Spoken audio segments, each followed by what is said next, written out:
இந்த முருகன் கோவிலில் அபிஷேகம் செய்யப்பட்ட பிறகு தயிர் புளிப்பதில்லை என்பது உங்களுக்கு தெரியுமா?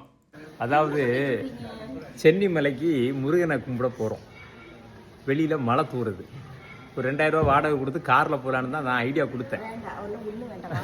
பைக்கில் நனைஞ்சிக்கிட்டே போகணுமாமா.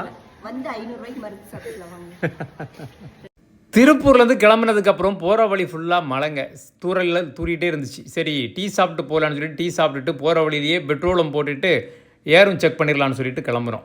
நீங்கள் ஊத்துக்குழி வழியாக சென்னிமலை போகிறீங்கன்னா Oothukuzhi to Chennimalai road travel பண்ணிங்க அப்படிங்கன்னா அவ்வளோ அம்சமாக இருக்குங்க.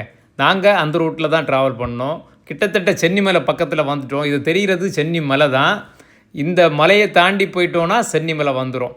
சென்னிமலை தாண்டி உள்ளே போன உடனே டிராஃபிக்குங்க. இன்றைக்கி ஏதோ ஒரு அமாவாசை வேறையா எங்களுக்கு தெரியாமல் போயிடுச்சு. போனால் தான் தெரிஞ்சுது கட்டுக்கடங்காத கூட்டம். ரூட்டை மாற்றியெல்லாம் விட்டு பார்த்தாங்க. அந்த புதுசாக ஒரு ரோடு போட்டிருக்காங்க சென்னிமலைக்கு போகிறதுக்கு, கோயிலுக்கு போகிறதுக்கு ஒரு புதுசாக இப்போ தான் ஒரு ரோடு போட்டிருக்காங்க. அந்த ரோடுக்கு முன்னாடி அவ்வளவு டிராஃபிக்கு. எப்படியோ நம்மளை அனுப்பிச்சி விட்டுட்டாங்க.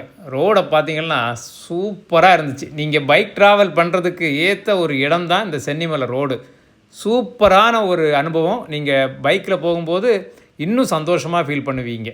மலையில் நனைஞ்சி டிராஃபிக்கில் மாட்டிட்டு எம்பெருமான் முருகனை சென்னிமலையில் பார்க்குறதுக்கு உள்ளே வந்துட்டோங்க.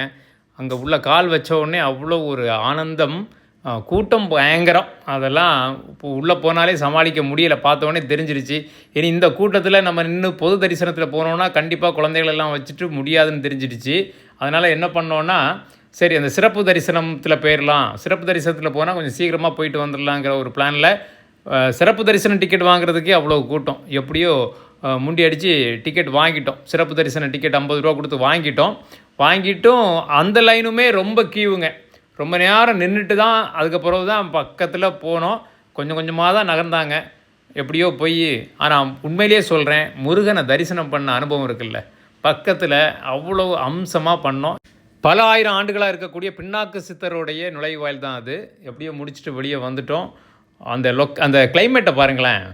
கரு மேகத்துக்கு கீழே கோயிலை பார்க்கும்போது இருக்கக்கூடிய அந்த ஆனந்தம் இருக்கே ஆனந்தம், அவ்வளவு அம்சம். இந்த பக்தர்கள் தங்கும் ஓய்வு எடுக்கக்கூடிய இடம் இப்போ புதுசாக தான் கட்டியிருக்கிறாங்க. இந்த லொக்கேஷனை பாருங்கள். சென்னிமலையிலேருந்து இந்த லொக்கேஷனை நீங்கள் பார்த்தீங்கன்னா மிரண்டு போயிடுவீங்க. மிரண்டு முருகனை பார்த்துட்டு கிளம்ப மனசே இல்லாமல் கிளம்புறோம். முருகா, சென்னிமலை ஆண்டவா.